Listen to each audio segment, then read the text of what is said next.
Vous vous souvenez du concours d'innovation électronique auquel nous avions candidaté ? Je retins mon souffle. Bien sûr que je m'en souvenais. Le dossier, c'est moi qui l'avais rédigé de A à Z 2 mois auparavant. Alors moi j'ai toujours écrit des histoires, je lis depuis que j'ai 5 ans et j'ai toujours aimé rédiger, écrire des histoires.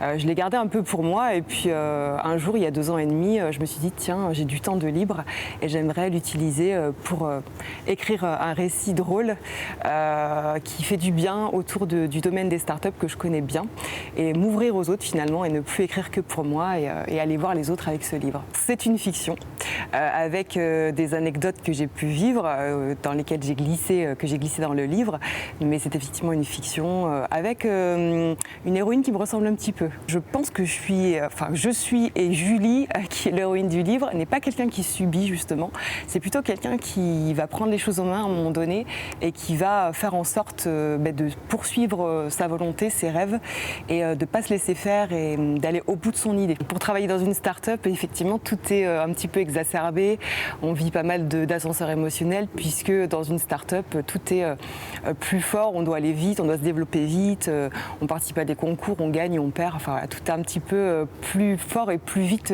que d'habitude qu'ailleurs. Dans les start-up, effectivement, il y a souvent une volonté de se développer rapidement et l'international fait partie de cette stratégie de développement et ça permet d'accélérer plus vite puisqu'on va s'ouvrir à d'autres marchés dans d'autres pays. Donc oui, c'est une composante importante. Je pense quand même qu'il faut aussi se sécuriser en France avant de partir à l'étranger. Mais ça change quoi de le donner à lire ?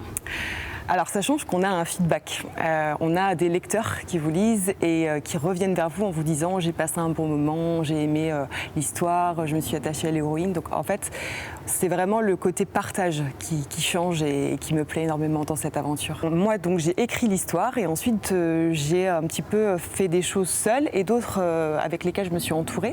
Donc je suis passée par une maison qui s'appelle Librinova, qui est une maison qui vous aide à faire la maquette du livre. Pour moi, c'est pas une aventure qu'on fait vraiment tout seul finalement. Même si on parle d'auto-édition, moi j'aime bien m'entourer de compétences pour avoir un livre et une histoire le plus réussi possible. Et je pense que c'est pas du tout quelque chose qu'on fait seul, au contraire, c'est quelque chose qu'on partage avec d'autres. J'ai vraiment apprécié cette première rencontre avec les lecteurs, le fait d'aller les voir en dédicace ou même de recevoir des messages qui me disaient merci, j'ai passé un beau moment avec ce livre, j'ai rigolé, ça m'a fait du bien, parce que ça reste un livre quand même positif. Donc pour l'instant, tout va bien. J'ai une bonne nouvelle, nous avons remporté le trophée de la meilleure innovation 2020. En une seconde, l'inquiétude lisible sur nos visages laissa la place à des éclats de joie.